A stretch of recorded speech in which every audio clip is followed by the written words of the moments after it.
გამარჯობა, როგორ ხარ? დღევანდელ ვიდეოში მინდა გაჩვენო 4 მარტივი ვარჯიში, რომლებიც დაგეხმარება მუხლის ართროზის შეჩერებასა და გაუმჯობესებაში. თუ ჯერ არ მიცნობ სასიამოვნოა შენი გაცნობა. მე ვარ დოქტორი ალექსანდრე მოთა. ვარ ფიზიოთერაპევტი და ოსტეოპათი და ძალიან მიხარია რომ აქ ხარ. შეხედე ამ კითხვას. დოქტორ ალექსანდრე მოთა, მაქვს მუხლის ართროზი და მენისკები ანთებულია. ყოველთვის ვაკეთებ გაწელვებს, მაგრამ მეორე დღეს ისეთი შეგრძნება მაქვს, თითქოს ფეხის უკან რაღაც დამიმტვრიეს. არ ვიცი სწორად ავსენი თუ არა, მაგრამ ძალიან გამიხარდება თუ დამეხმარებით რჩევით. ართროზი ერთ-ერთი ყველაზე გავრცელებული თემაა. იმდენად რომ ჩემს კაბინეტშიც ხშირად მოდიან ამ პრობლემით და ასევე ბევრ კითხვას ვკითხულობ Instagram-ზე და აქ YouTube-ზეც. მაგრამ ვხედავ რომ ბევრმა ადამიანმა არც კი იცის ზუსტად რა არის ართროზი. არის ეს ანთება? არის ეს ისეთი რამ, რაც მალე გადადის? არის ეს ისეთი რამ, რასაც მხოლოდ ოპერაცია აგვარებს? ან არსებობს წამალი, რომელსაც დალევდა ართროზი გაქრება? მოდით ვნახოთ. ართროზი სინონიმია ცვეთისა. იცით ძირი, სპორტული ფეხსაცმლის როცა ბევრს დადიხართ ან ჩუსტის, ხედავთ რომ ის უფრო გაცვეთილი ხდება. და ჩუსტის ხარისხზე და იმაზე დამოკიდებულია, როგორ დგამთ ფეხს, ერთი მხარე უფრო მეტად ჩვდება ვიდრე მეორე. ფეხსაცმლის ძირის ფორმა იცვლება გაცვეთის მიხედვით. ეს იგივეა, რაც მუხთა ხდება.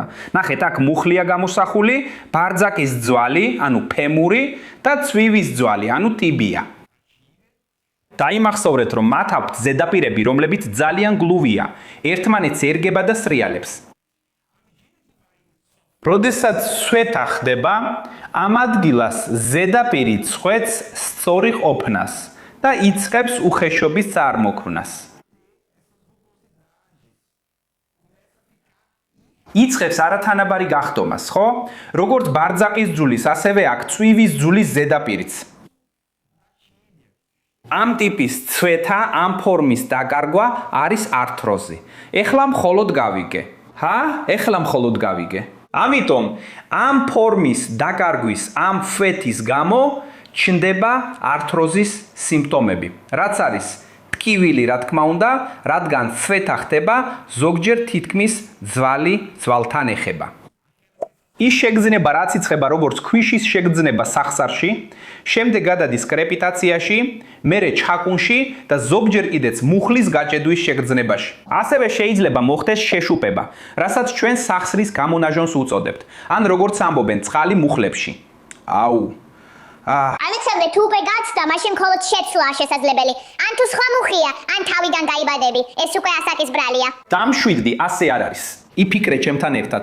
თუ ეს ასაკის ბრალი იქნებოდა, მაშინ ახალგაზრდებს, ადამიანებს, რომლებსაც ჭარბი წონა არ აქვთ, ართროზი არ ექნებოდათ.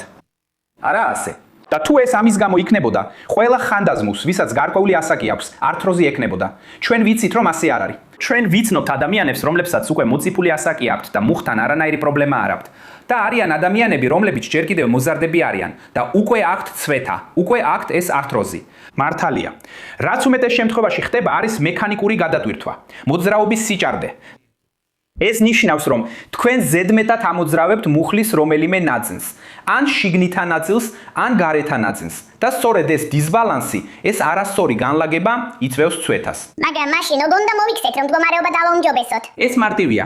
ჩვენ ვაუმჯობესებთ მუხლის სწორ განლაგებას, მოძრაობის ბალანსს. წარმოიდგინე ჩემთან ერთად, თუ ჩემი მუხლი არასწორად არის განლაგებული, არაბალანსირებულია და ართროზას იწვევს, მის გასაუმჯობესებლად უნდა გავაუმჯობესო თეძო, კოჭი და ტერფი. და ბოლოს თავად მუხლი. როცა მეტ ბალანსს ვაძლევ, როცა ამ სახსრების მოძრაობებს უფრო ვათავისუფლებ, ჩემი მუხლი წყვეტს გარე ნაწილს და მუხლის შიდა ნაწილს ზედმეტად გამოყენებას. ის წყვეტს მენისკის და პატელას გადატვირთვას. და ამ შემთხვევაში ართროზის ეს სიმპტომები მცირდება და თქვენ ართროზს აფერხებთ. ღმერთო ჩემო. სხვათა შორის უკვე ჩავწერე ვიდეო, სადაც ვაჩვენებ, როგორ გააუმჯობესოთ მუხლი ბარძაკის დახმარებით. აქ ვიდეოს გმულს გიტოვებთ, რომ შემდეგ ნახოთ. ეხლა 4 ვარჯიში, რომელსაც გაჩვენებთ, ასეთია. პირველი, რომ გააუმჯობესოთ თეძოს მოძრაობა, მეორე, რომ გააუმჯობესოთ ფეხის მოძრაობა, მესამე, რომ გააუმჯობესოთ კოჭის მოძრაობა და ბოლოს, რომ გააუმჯობესოთ თავად მუხლის მოძრაობა. სხვათა შორის მინდა შენგან გავიგო, მუხლის ტკივილის გარდა, აქედან კიდევ რომელიმე ნაწილი გაწუხებს. დატოვე კომენტარებში, რომ ასე უკეთ შეგეძლო დაგეხმარო, ან კომენტარზე გიპასუხებ, ან ვიდეოს ჩავწერ, როგორც ახლა ვაკეთებ. და რა თქმა უნდა, რომ შენი პასუხი არ გამოგჩეს, ყურადღებით იყავი. გამოიწერე არხი, ჩართე ზარი და მონიშნე ყველა შეტყობინება, რადგან მე გიპასუხებ შენს კითხვაზე და YouTube-იც შეგატყობინებს, რომ გპასუხობ. ნახე რა მაგარია, ნახე რა მოსახერხებელია. მაშ პირველ ვარჯიში ჩვენ გავაუმჯობესებთ თეძოს მოძრაობას. მარტივი გზა ამის გასაკეთებლად არის, თუ სახლში გაქვს ასეთი მბრუნავი სკამი, მას არ ჭირდება ბორბლები, კარგი? მას უბრალოდ უნდა შეეძლოს ერთი მხრიდან მეორეზე მობრუნება. შენ ასე უნდა გააკეთო. დაჯექი კომფორტულად. ზურგი კარგად მიადე სკამის საზურგეს და ფეხები მყარად დაადგი იატაკს. ასე რომ, კარგი იდეაა თუ შენი სკამი ძალიან მაღალია და ვერ ახერხებ ფეხების კარგად დადებას იატაკზე, ცოტა დაუწიე სკამს, ან ფეხების ქვეშ დადე რამე საყრდენი. ფეხები მყარად რომ გედგას იატაკზე, უბრალოდ გადაიხარე სხეულით ერთ მხარეს და მერე მეორე მხარეს. როცა ამ მოძრაობას აკეთებ, ბარძაღის ძვალს სატრიალებ, ანუ თეძოს კუნთებს ჭიმავ, თითქოს თეძოს სახსარს ზედს უსვამ. და თვითონ მუხსაც ეხმარები, თითქოს მუხლის გარეთა და შიდა მხარეს ხსნი და კეტავ. ეს მარტივი მოძრაობა შესანიშნავია თეძოს ბალანსის გასაუმჯობესებლად და ასევე ძალიან კარგია თვითონ მუხლის მოძრაობის გასაუმჯობესებლად, განსაკუთრებით თუ საქმე მენისკს ეხება, როგორც დღევანდელი კითხვის შემთხვევაში. და ამ დამამშვიდებელ მოძრაობას ნელა დაუჩქარებლად 30 წამის განმავლობაში გააკეთებ. და თუ სახლში სკამი არ გაქვს, ეს პრობლემა არ არის.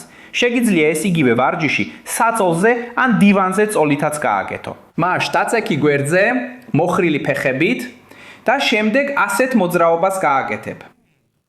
გააშორე მუხლები, მუხლი ჭერისკენ მიმართე, იქამდე სადამდეც შეძლებ, სადამდეც კომფორტულად იქნები, მერე დააბრუნე და გააშორე ქუსლი და დააბრუნე. ეს იგივე მოძრაობაა, რასაც სკამზე აკეთებდი, უბრალოდ აქ თითო ფეხით ცალ-ცალკე აკეთებ. კარგი რჩევაა, რომ ხელი წელზე დაიდო, რათა თავიდან აიცილო თეძოს წინ ან უკან გადაბრუნება, ან ტანის მთლიანად გადაბრუნება. დაიდე ხელი აქ თეძოსთან, რომ მენჯი არ გადაბრუნდეს. ასიე მუხლი, ასიე ქუსლი. მუხლი ასიე, ქუსლი ასიე, ეს ერთი მოძრაობაა. თითო ფეხზე 10 ჯერ გააკეთებ. და რომ მეორე ფეხით გააკეთო, უბრალოდ მეორე მხარეს დაწექი. მეორე ვარჯიში ფეხისთვისაა, ხოლო მესამე ვარჯიში კოჭისთვის. ეხლა დაჯდები, ფეხებს გადაჯვარედინებ აქ. ფრთხილად იყავი, რომ ფეხზე არ დააყრდნო, კარგი? აქ კოჭის ზემოთ დააყრდნობ, რომ ფეხი თავისუფალი იყოს. ერთ ხელით აქ კოჭთან ქუსლს დაიჯერ, ხოლო მეორე ხელით ტერფის ზედა ნაწილს ქვემოდან შემოეხვევი. აქ ამ მოძრაობებს გააკეთებ თითქოს ტრიალებდე. ერთი ხელი ერთ მხარეს მიდის, მეორე კი მეორე მხარეს. გადაატრიალე ერთ მხარეს, გადაატრიალე მეორე მხარეს, გადაატრიალე ერთ მხარეს, გადაატრიალე მეორე მხარეს. ამ მოძრაობას აქ გააკეთეთ 30 წამის განმავლობაში. ფრთხილად იყავი, რომ არ დააძაბო იქამდე, სანამ ტკივილს იგრძნობ, კარგი? გააკეთე ეს მოძრაობა იქამდე, სადამდეც შენთვის კომფორტულია. და აქვე გადავდივართ მესამე ვარჯიშზე, რომელიც კოჭის მოძრაობის გასაუმჯობესებლადაა. მესამე ვარჯიში.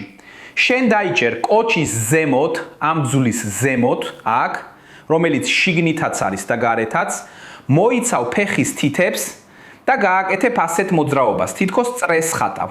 დაიმახსოვრე, იმოძრავე მხოლოდ იქამდე, სანამ ტკივილს არ იგრძნობ. შეგიძლია გააკეთო 10 წრე ერთ მხარეს.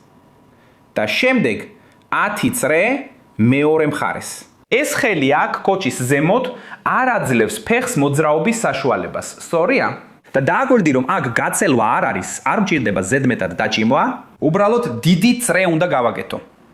10 ჯერ ერთ მხარეს, 10 ჯერ მეორე მხარეს. და საუკეთესო მოძრაობა, საუკეთესო ვარჯიში, რაც მე ვიცი, მუხლის სახსნის გასაუმჯობესებლად, მუხლის მოძრაობის გასაუმჯობესებლად, განსაკუთრებით მენისკების მოძრაობისთვის, სწორედ ეს ვარჯიშია. დაჯდებით ისე, რომ ფეხი იატაკზე გედოთ, ფეხის წვეხს ასწევთ, თითებს ასწევთ, ქუსლიკი კი იატაკზე რჩება. და გააკეთეთ ამ მოძრაობას საქარემინის საწმენდივით, გარეთ და შიგნით. 10 ჯერ ძალიან ნელა. განსაკუთრებული ყურადღება მიაქციეთ, როცა ფეხს შიგნით შემოიტანთ. გავიმეორებ, ყოველ ჯერზე, როცა ფეხს შიგნით შემოიტანთ, კარგად გააკეთეთ ეს მოძრაობა. ფეხი გარეთ გადის და განსაკუთრებული ყურადღებით შემოაქვთ შიგნით. განსაკუთრებული ყურადღებით შემოიტანეთ შიგნით, გააკეთეთ ეს 10 ჯერ დაუჩქარებლად. და ეს არის რამდენიმე ვარჯიში, რომლებიც შოდოს მეთოდშია მუხლისთვის. თუ არ იცნობთ, ეს არის ონლაინ პროგრამა, რომელიც დაგეხმარებათ მუხლის ჯანმრთელობის გაუმჯობესებაში. პრობლემების პრევენცია, ცვეთის შენელება და რა თქმა უნდა, ტკივილის კონტროლის სწავლა მარტივი ვარჯიშებით. თუ გსურთ მეტი ინფორმაცია, გაიგოთ როგორ მუშაობს, ან მიიღოთ მონაწილეობა, შეიძინოთ მეთოდი შავდო მუხლზე. ბმული მოცემულია ვიდეოს აღწერაში. ეხლა კი მინდა თქვენთან გავიგო. დაგეხმარათ ეს ვიდეო, რამე ახალი ისწავლეთ? მაშ დააცკაპუნეთ ლაიქზე მადლობის ნიშნად, რადგან თქვენი ლაიქი დაგეხმარებათ თქვენს, სხვეფენს, სხვებსაც და ჩვენს არხსაც. ეს არხი ჩვენი საერთო არხია. მინდა რომ ეს ვიდეო და არხის ყველა სხვა ვიდეო გაუგზავნოთ მათ, ვისაც ტკივილი აქვს, რათა დაეხმაროთ. დაეხმარეთ თქვენს საყვარელ ადამიანებს, რომ შეწყვიტონ თვითნებურად წამლების მიღება, რადგან გგონიათ, რომ ტკივილის შემსუბუქების სხვა გზა არ არსებობს. აქ ზემოთ დავტოვე ლაივი, რომელიც ჩავატარე, სადაც მუხლებზე რჩევებს ვაძლევდი და პირდაპირ ეთერში ვპასუხობდი კითხვებზე. უბრალოდ დააცკაპუნეთ და უყურეთ. აქ ქვემოთ არის სრული პლეილისტი მუხლის ტკივილის შესახებ. თუ ვიდეო იქ არის, ის შეიძლება დაეხმაროს მათ, ვისაც მუხლის ტკივილი აქვს. აქ დავასრულეთ. დიდი მოკითხვა და მომავალ შეხვედრამდე.